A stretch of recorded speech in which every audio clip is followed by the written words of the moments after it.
Yeah.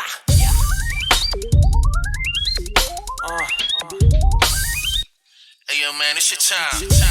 And fuck poverty. Get this money, man.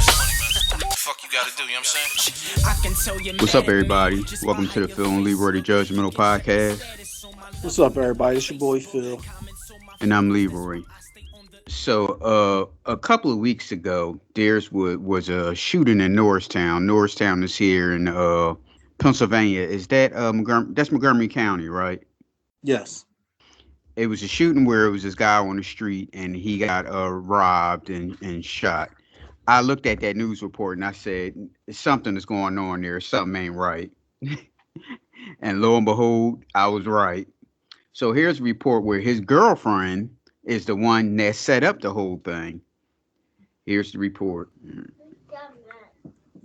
The Montgomery County woman is charged in the robbery and murder of her boyfriend. We've been following the deadly ambush of William Carter since it happened in Norristown on January 20th. Investigators say 29-year-old Catherine Emmel communicated with one of the suspects prior to Carter's murder. She reportedly, in that conversation, confessed a motive for the violence, telling him that Carter had recently won $3,000, which authorities say she and her accomplices wanted to take. Emmel had a tracking device in the vehicle, which Carter had been driving, and it was used to pinpoint his movements. The three attackers were waiting for him. Police say one of them later paid Emmel $700 for her deadly help. Her co-defendants were arrested in upstate New York last week. The youngest one is the one that actually shot the guy. So the two older guys got the young dude to shoot the guy. Over $3,000 he won gambling. I'm assuming he would want it on the street or something like that. And she only got, so they okay, so it's $3,000. There's three people involved, the robbers, and then there's her. So you got to break her off. So they got $3,000. He probably didn't win it in the streets. He probably won it on some other shit. Okay, if she was the only one that know, that means a lot of people didn't know. So he probably won it on a scratch off or some shit like that. Oh, okay, so but did he have the $3,000 in his pocket? Yeah, he probably cashed it in. You cash it in the store and get $3,000 in cash? I did like 700. They got a limit. Yeah, that's what I mean. They'll send it in the mail in the check. Depending on how much it is. Hold on. She said it's 600 before you have to mail it in. Yeah, unless the only way, that's why I thought it was on the street, or he wanted it at the casino. Yeah, then they might have done it that way. Casino. Right. Because why would he have $3,000 walking down the street in his pocket? Well, he just got out of the car and was walking in the house. Yeah, so, the thing is, she had to be winning when he won, and he was all celebrating, and she was right there, and then she fucking set him up. Okay, so we got $3,000, right? Now let's just say he didn't spend it or anything. So they had to give her $700. So they only working on. I hate to laugh because it's somebody lost their life. So it's $2,300 they working on. So they split in 20. They killed the man and they split in $2,300 between three people. And they killed somebody. Keep in mind for $700 a piece. Right. A little more.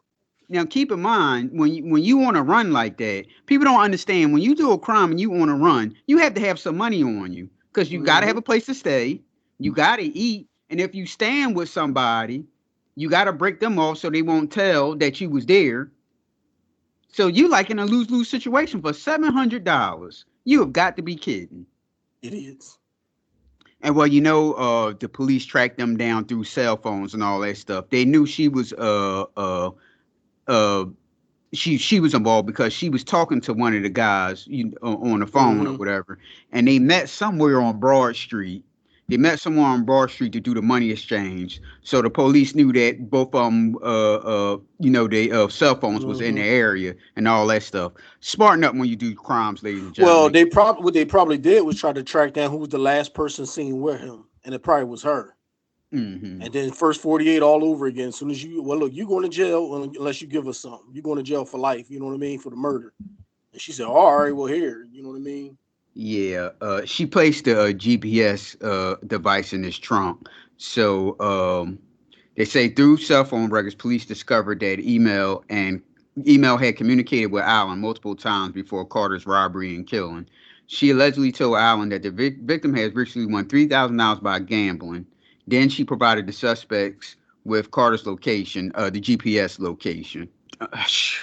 I swear, it don't make any sense. $700. There's a lot of idiots in Norristown. Norristown used to be like one of them murder capitals of the world at one moment, or close to it, because they got some hood ass shit in Norristown. So they some ruthless, crazy people too. You know, when shit is fucked up and people poor, they'll do anything.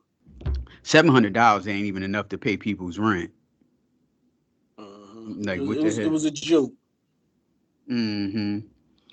Well, here we go. We got my baby again. My baby's becoming a third member of the Judgmental podcast. We going to Dolton, Illinois. Dolton Mayor Tiffany Henyard is facing criticism over taxpayers' dollars and a wrongful termination lawsuit from the village former police chief, Robert Collins. So here's the first video. She's not going to make it till the end of the year. Now developments in South Suburban Dolton. The mayor there is under fire, accused of questionable spending amid concern that the village's bills are not being paid. The latest developments, Dolton's police cars may be repossessed because of some outstanding loans.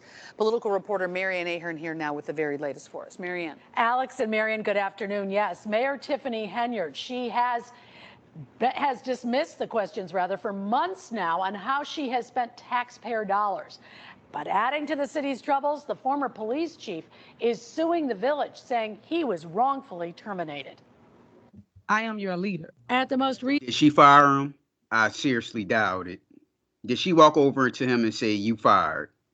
See, I believe that the council people and whoever's really in charge of the money, they really don't like her like that. And they doing stuff. Well, you'll see in the next report. Recent Dolton Village Board meeting, Mayor Tiffany Henyard berated several members on the Board of Trustees.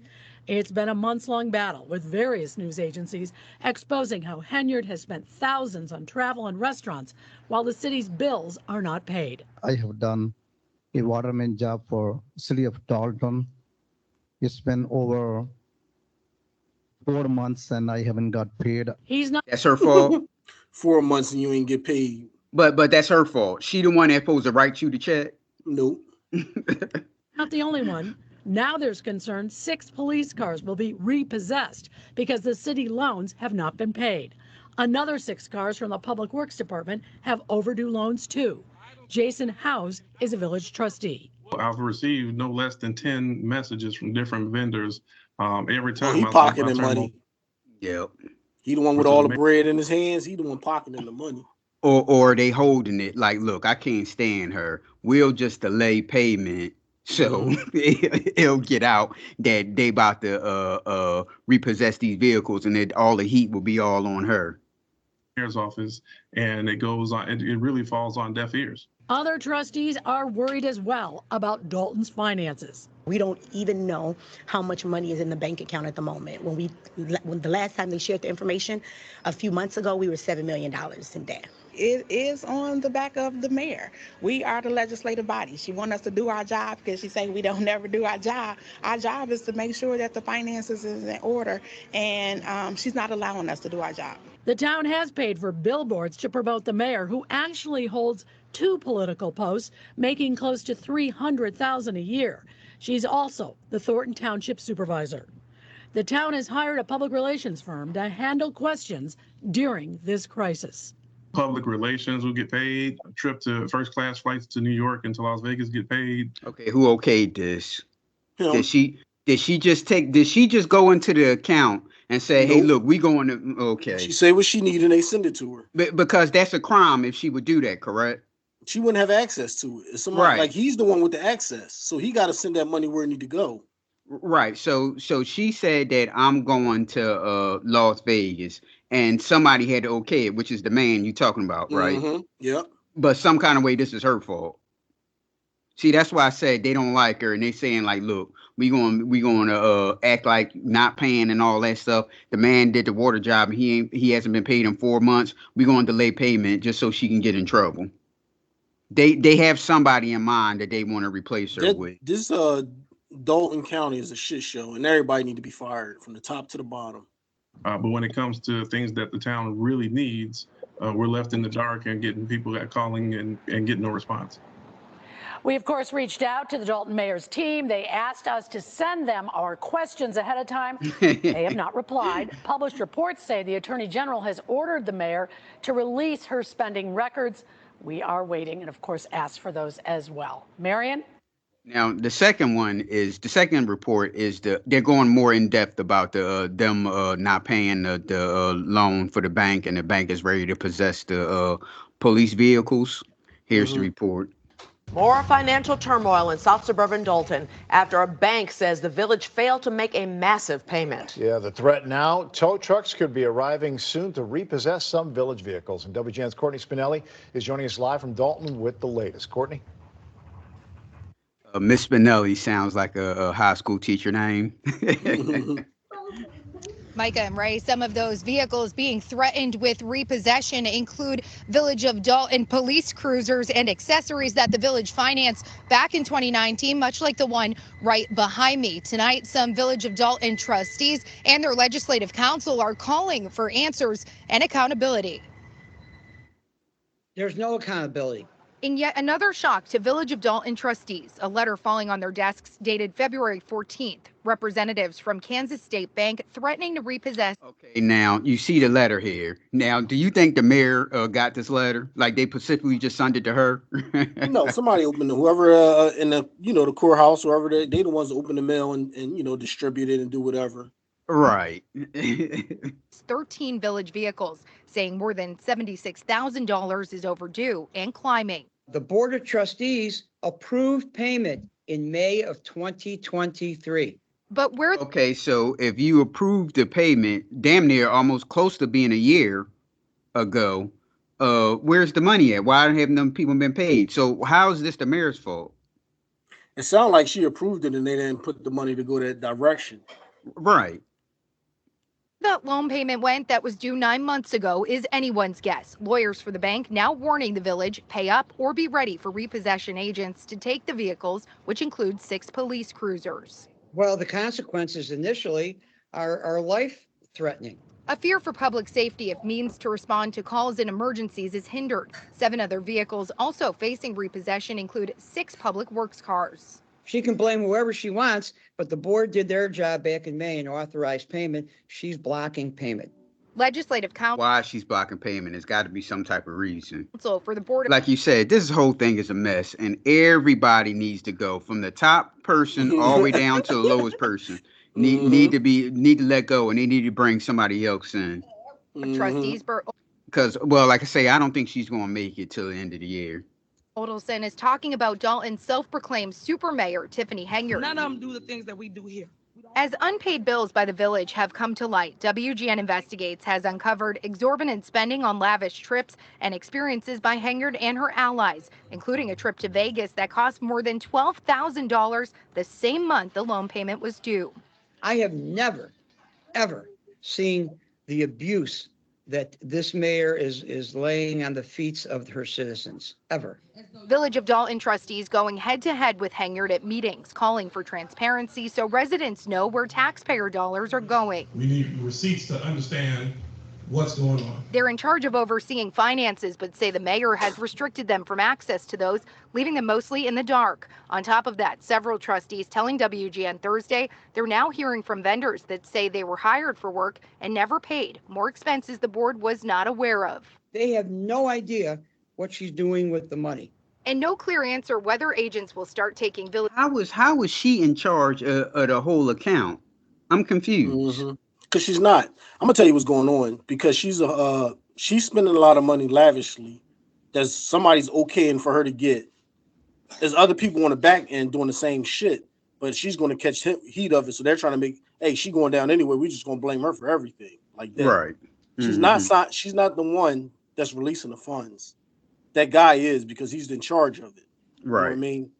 Now, why is she blocking, quote unquote, blocking the trustees from seeing the account? If it was already okay, she can't block it. Then it's got to be him. Well, that's what they saying, that she's blocking them, so they don't know what's going on. That's what they saying. Yeah. Oh, so you think it's bullshit? Yeah. Vehicles as collateral for the unpaid bill. WGN reached out to a contact in the letter to the village who declined to comment. They're coming. It's just a matter of time. Now, he went by the village offices late this afternoon to try and speak with the mayor, but they were closed for the day. Board meetings are typically held on the first and third Monday of each month, but it appears there will not be another board meeting to hear about this topic potentially until at least March 6th. Reporting live in Dolton tonight, Courtney Spinelli, WGN News. Yeah, she's not going to make it. They've been at this for months now. So where is the federal investigation? Because it's been all over the news, all this shit, and they still haven't stepped in and investigated it. Exactly. Well, this is coming up. This is going to be my second baby. We going to Fulton County, Georgia, our favorite, where Fulton County DA Fani Willis has evidently hearing on motions to dismiss her from the Georgia election subversion case based on allegations she and Nathan White, the special prosecutor she hired to lead the case, engaged in improper romantic relationships which financially benefited her. So here's the first report. People are on trial for trying to steal an election in 2020. I'm not on trial, no matter how hard you try to put me on trial. Right now, a fiery District Attorney Fani Willis speaking out in her defense as misconduct allegations crash in from all around her. For the past 2 hours now, DA Willis has fought back at attorneys representing the people that she's prosecuting in the Fulton County election interference case. Good evening. Thanks so much for joining us tonight for Fox 5 News at 5. I'm Tom Haynes. I'm Courtney Bryant. Fox 5 I-Team reporter Randy Travis has been in the courtroom all day as attorneys have tried to prove the DA has had an inappropriate relationship with her special prosecutor. Randy, a lot of fireworks in that courtroom today. Oh, sure were, Courtney. Yeah, keep in mind, Fani Willis originally fought this subpoena. She did not want to testify, but around 3 o'clock this afternoon, she dropped her opposition and walked into the courtroom for an extraordinary showdown under oath with defense attorneys. District Attorney Fani, F-A-N-I. Last name is Willis. Rarely does a prosecutor in a criminal case get questioned under oath. I don't think her name is pronounced. How she say it? Fani? I think it's Fanny. Yeah. By the defendant's attorneys. But it was clear long ago. She's embarrassed by it, and she got a high-powered job, so she don't want people calling her Fanny. Election interference case against Donald Trump and 14 others now is no typical. Oh, this is another example how everybody needs to let go and start fresh and new. This is another prime example right here. Prosecution. I object to you getting records. You've been intrusive into people's personal lives. You're confused. You think I'm on trial. These people are on trial for trying to steal an election in 2020. I'm not on trial, no matter how hard you try to put me on trial. A defiant Fani Willis testified she and Nathan Wade dated for about a year after she brought him in as a special prosecutor. But they've done nothing improper, she says, and she did not benefit financially from the relationship. I'm going to say, because my marriage was irretrievably broken, I was free to have a relationship. Wade testified his marriage was irretrievably broken in 2015, but he and his wife decided to stay together until their children were out of school. So he lived in separate rooms. When did your romantic But he was still doing his thing. relationship with Ms. Willis begin? 2022. When in 2022? Early 2022.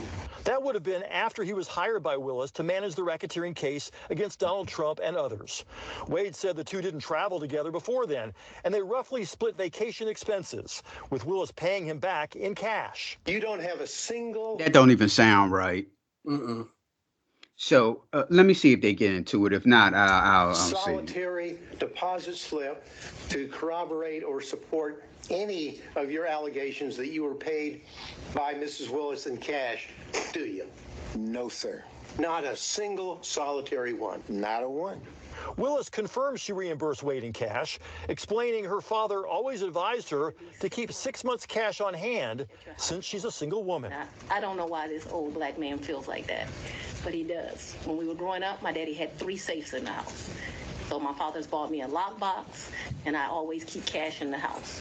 Defense attorneys argue Willis only hired. So he would use his card to, pay for the trips and everything. And she said she would pay him back in cash. So if they're together, why is she paying him back on a trip? So in other words, she like damn near paid for the trip. That doesn't make any sense. Wade, paying him more than $650,000. And here this guy's making damn near over $250,000 a year, and she's got to reimburse him back. That don't make any sense. $1,000 so far, so she could get a financial benefit. It just sounds strange. This whole thing just sounds strange. Everybody needs to be let go. Because it's probably stolen money. She's trying to cover it and say I had the money in the safe at home. It's not coming from, whatever political money fund or whatever. Right. Benefit from all those trips. They also challenged the timeline. Lost some weight from that picture they just showed her to now. Calling Robin Yearty, a former DA office staffer who considered herself a good friend of Willis. Yearty resigned in lieu of being fired in 2022. She said she saw Willis and Wade kissing and hugging as far back as 2019. Trump attorney Steve Sadow pressed her. Are you certain that Ms. Willis told you about the romantic relationship with Mr. Wade prior to November 1st of 2021? Yes. But her old boss would. See, I believe that Nathan was trying to get in her pants too. So Fani was like, oh, I got to get her out the picture. Her and Fani was cool with each other. But when Nathan tried to get in her pants, then Fani stepped in and fired her. Defiant. Resigned before she got fired.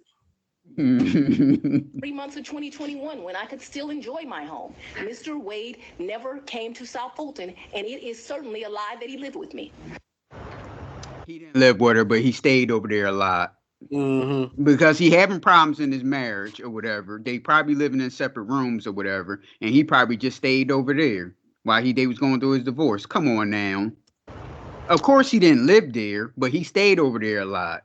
Now, she talked a little bit more about that cash. She said that she actually treated Nathan Wade to a birthday trip, a 50th birthday trip to Belize, one that cost about $4,000. She said she brought that amount of cash with her. She gave him $2,500 to reimburse him for some of the expenses he originally paid. And then she used $1,500 for other expenses there on that trip. I don't believe that. Something is up to there. But again, so it's his 50th birthday. Okay, let's just say she did a nice thing. I mean, they both have money. Let's $4,000 ain't much to her. Now, let's say she did a nice thing to take him to Belize for his 50th birthday party, 50th birthday, and it cost $4,000. Why does she have to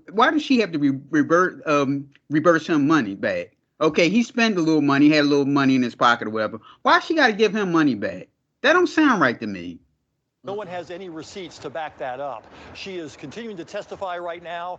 Judge Scott McAfee is hoping to get through her testimony today, and the hearing will continue tomorrow. Reporting live outside the Fulton County Courthouse, Randy Travis, Fox 5 Randy, News. this has been just riveting testimony today. Very, very tough to turn away from. What happens next with this case? Where does it go from here? Well, of course, Judge McAfee has to decide whether the conflict of interest was so egregious that Fani Willis and perhaps even the entire Fulton County DA's office needs to be removed from the case. He said earlier that he's only looking at a couple of issues here. One is when the relationship started. Was it before or after Nathan Wade was hired to be a special prosecutor? And the more important of the two is whether she financially benefited from that relationship. She has testified under oath, so has Nathan Wade, that she really didn't benefit from it, that they roughly split these vacation expenses, and without any other evidence, it'll be interesting to see what the judge decides to do. Yeah, it certainly sounds like the defense attorneys right now trying to hone in on whether or not that can be proven that she did reimburse him with cash payments. Randy, thanks. All right, so the next video is her on the stand. We back at court again. And he's a little soft nigga. He likes wine, but I prefer Grey Goose. Listen to this. Much less cash that time, probably $400 or $500, and then I paid for a bunch of stuff. I think we did 2 different wine tours that you do, which are pretty expensive. I think I bought him. He likes wine. I don't really like wine, to be honest with you. I like Grey Goose. I bought him a bottle of wine while we were there, and the sippings that you do. I can't remember how many, like 4 or 5 different places you go. I remember we went to this place that they do pairings. That was the most expensive thing that I think that we did while we were there. So they would pair They would pair champagne, chocolate, and caviar. It was a 3, and it was like 3 different things: Sweden, Russia, someplace else. I'll make that up. But that was the most expensive thing we did that trip, and I paid for that. You pay cash for us doing that? Mm-hmm. Yeah, I think it doesn't sound right to me. Well, here's the next. We still in court now. Here's the next one where she doesn't believe in emasculating a black man, but listen to what she said in court. Now, this is in court, public, and this is live on via satellite or cable television. Listen what she said. very limited contact because Mr. Wade had a form of cancer that makes your allegations somewhat ridiculous. And I do appreciate the I'm not characterization. going to emasculate a black man, but I'm just telling you. I'm sorry, what? You just did, ma'am, but here we go. I'm not going to emasculate a black man. Did you understand that? All right, Well, I don't think we should discuss further. Mr. Sadow, next question. Trying to, Your Honor. Would you tell us on the occasions? Why does the court need to hear that he has cancer, which I'm assuming is prostate cancer, and he has? It sound like she threw it out there. So I don't know. Like, right, that's what I mean. And he has erectile dysfunction. First of all, I don't even believe that anyway, because they going on all these trips. He's staying at her house and they ain't doing anything. I don't believe that. Sound like bullshit. Okay, now we still at court now. Now this is her father. Her father's name is John Clifford Floyd III.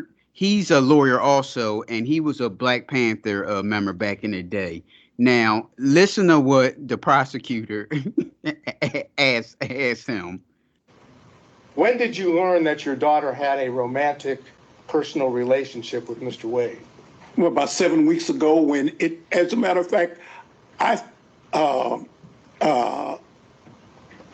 He's smooth because I would have said, yeah, I would have said, like, what business is that? Like, that woman is not going to walk up to him and say, yeah, but guess who I'm fucking?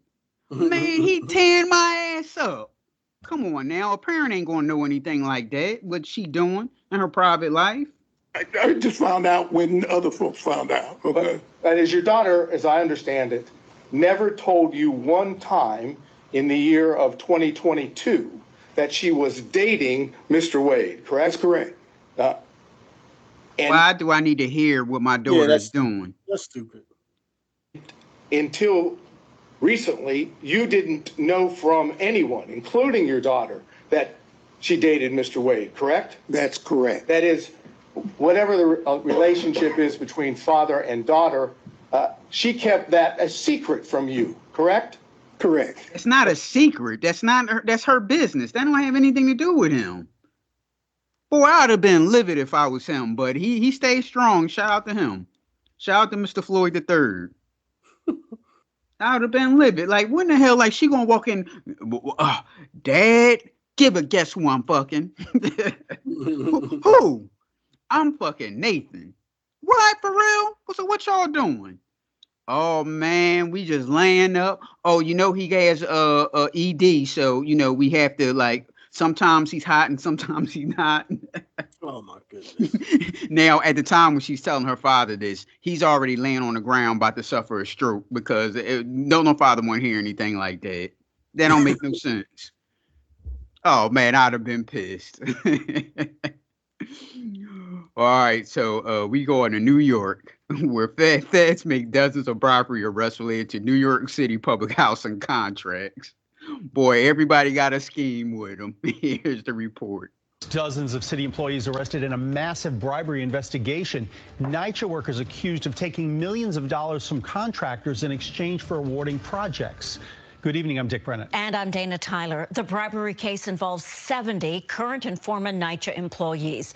All but 4 of them are being held on $50,000 bond tonight. Prosecutors say it's the largest single-day bribery takedown in the history of the Justice Department. CBS 2's Jennifer Bisram joins us live from the courthouse with more. Jen.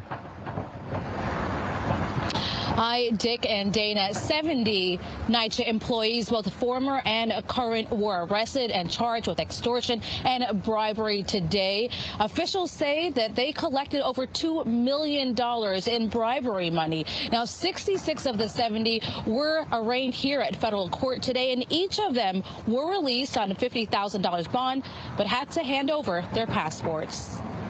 That's classic pay to play. And this culture of corruption at NYCHA ends today.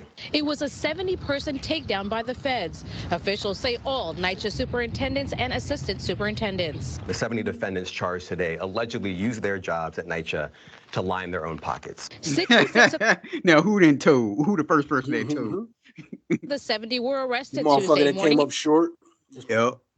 Mm-hmm. in several cities, including New York City, New Jersey, Connecticut, and North Carolina, for allegedly accepting cash payments from contractors in exchange for awarding NYCHA contracts. Officials say they required contractors to either pay up front or after in order to be awarded the contracts, anywhere from $500 to $2,000. Over $2 million in corrupt payments from contractors in total. The conduct as And that's some easy money for the contractors because that's from the city, so you don't never have to worry about them not paying you and all that type of stuff. alleged drove Oh, those people, the workers, the housing workers, they was making some good money doing that. up the cost of this kind of work and And diverted you know, those contractors, they be willing to pay because shit, that's like easy money. I don't never have to worry about, oh, I'll pay you this much this time and I'll pay you this much the other time. valuable public funds away from public housing and into the pockets of corrupt NYCHA staff. Officials say briberies occurred in nearly 100 developments in the 5 boroughs. That's nearly a third of all NYCHA buildings. It's very sad that that's happening, though, in the city. We can't have honest people working for us. Okay. At a news conference They Tuesday, sure the know how to city's find them, boy. Street interviews. They crack me up with the people they interview. Yeah. I'm so shocked. Is it any honest people working? No. Department of Investigation laid out recommendations for NYCHA. They focus on reform of the micro-purchase process to protect it from abuse while maintaining efficient service for NYCHA residents. NYCHA also released a statement that reads in part, these actions are counter to everything we stand for as public servants and will not be tolerated in any form. We're told the first investigation started back in 2013, and now 50 current and 20 former NYCHA employees are facing federal charges. As investigators uncovered more evidence and information about the investigation, one subject led to another subject. Yeah. Just like we said, somebody told. This shit goes on in every city in the United States. They just don't get caught. It's kind of like Goodfellas when what's the dude named Maury? He said, "Look, I still didn't get my money. We got you. Man, everybody spending money. I ain't get my money yet." That's the nigga that's gonna tell. Yep. And officials say all the repair work and construction that was supposed to be done at those NYCHA buildings were actually completed. But officials believe that more illegal activity. Well, we just said that. They're going to do the job because that's easy money. They ain't scamming anything like that, but they're going to pay that little extra money to get that contract. Maybe This shit been going on up for years. Right. They're going to do the work. I don't even know why she even had to say that. at NYCHA buildings, and they're asking New Yorkers, if you know anything, report it right away. We're live in Lower Manhattan tonight. Jennifer Bisram, CBS 2 News. Thank you, Jen. And to read the full complaint and watch the entire news conference. All right. Now, the next report, we go on to Miami Beach, North Miami Beach, Florida. Now, we was just there when the old lady had tried to kill her husband because the old girlfriend from 60 years ago sent him a letter or a postcard, one or the other. Well, we back again at North Miami Beach, Florida, where a Postmates delivery driver who dropped off food in an apartment building shitted on the kitchen room floor. God damn. Here's the report. And now to shocking video you'll only see on 10. I was watching this showing video at delivery work, and I'm like, well, what the hell's going on? Then I couldn't believe it. driver dropping off more than just food. Cameras caught him taking off his clothes and defecating in the lobby. Local 10's Rosh Lowe is live in North Miami Beach with the exclusive. Rosh. This is one bizarre story, everyone, and it certainly is not appetizing. You know, we all like to order out food. In this case, Valentine's Day, someone orders a large order. This guy comes in, and then the next thing you know, he is relieving himself, defecating in the kitchen downstairs in this apartment building. Florida's got to be a damn weird place. It's got to be. How is he even in the kitchen? Maybe he just. I don't understand the story. Yeah, maybe he just walked in there. I don't know. Well, if he walked in there, then he could have just went to the bathroom. Yeah, that's what the people were saying. He could have just used the bathroom. Well, here we go. All caught on camera, and now the police are involved. Talk about a special delivery. No, not the food, something else. He went ahead and went to the lobby and defecated on the floor. Defecated? How shocked were you when you saw that video? It was unreal. We have 4 bathrooms. You can use it. It's open. Why do it on the floor? So look at this guy. He's delivering food to a North Miami Beach apartment. He been holding that shit all day long. He had to go. He leaves it at the door, but he's about to leave something else downstairs that truly has left Hey, he had them bubble guts. You can see this guy on video. Hey, he got to take it. He got to take his own. That's the good one. Office shirt. Pretty shocking. Very, very shocking. It shouldn't be. It's not right. And the bathrooms were open. Bathrooms are open. There's toilet paper. There is soap. His hands. Everything. He decides to do it on the floor, right in the kitchen. He heads to the kitchen where he does the deed. North Miami Beach police. They pour rice over top of it. What are they doing? Just clean it up. Why are you gonna dump a bag of rice on top of it? And we're told our handling this case is a criminal mischief case. Add to that the sanitary dangers. I couldn't believe it. Residents simply grossed out as they opened the door to the kitchen. This guy cooking up something truly disgusting. But cops Look at him as he leaves behind a trail. Boy, he just walking with an extra pepper to step down. Well, and see, there's a lot of videos on YouTube like this where people wearing skirts and people wearing shorts, and you see shit just falling out their leg like that. Like, how is that even possible? Like, you don't wear no drawers and you just shitting and walking. Ain't your butt going itch and be having mud butt and matted all to it? Like, what the hell's going on? He walking like he cool like that, just dropping shit as he go. Evidence. Oh, shit. Nasty bastard. Pretty bizarre. Now, That's listen, Florida. we all have bathroom emergencies, right? But in this case, what the residents are saying and the people who run this apartment complex, there were open bathrooms here downstairs this guy could have used, and instead is caught on camera there. He probably is uncomfortable. No, he probably uncomfortable being at a public bathroom. That's why he didn't want to use the bathroom. Man, that's some bullshit. The same way he fucking uncomfortable, he's shitting in the kitchen on the floor. He could have shitted in the bathroom. Leaving a bunch of evidence, as I mentioned, and residents And dropping were that so shit all down the hall too. The fuck is wrong with him? Mm-hmm. Yep. Disgusted this morning when they went into the kitchen and found what they found. In the meantime, North Miami Beach police. Is the kitchen like a cafeteria, a public cafeteria? That's what I don't area? understand. I don't understand how it is a apartment complex, but you got a kitchen with everybody access to. Yeah, I'm thinking it's maybe like a cafeteria and they got, cafeteria stuff. Maybe they might have a little refrigerator or something like that in there. I don't think it's a kitchen. Because if it's a kitchen down there, then somebody should be, they should be paying somebody there to be cooking meals and all that stuff. Get some extra money from the residents. They have opened up an investigation, and I'll have more for you tonight at 5:30. For now, I'm live in North Miami Beach, Rosh Lowe, Local 10 News. God damn, man. Shh. You can reach the Judgmentals on Facebook, TikTok, Twitter, and subscribe to our YouTube at pnljudgementals, Instagram at _judgementals, or you can email us at pnljudgementals@gmail.com. Sorry, Phil.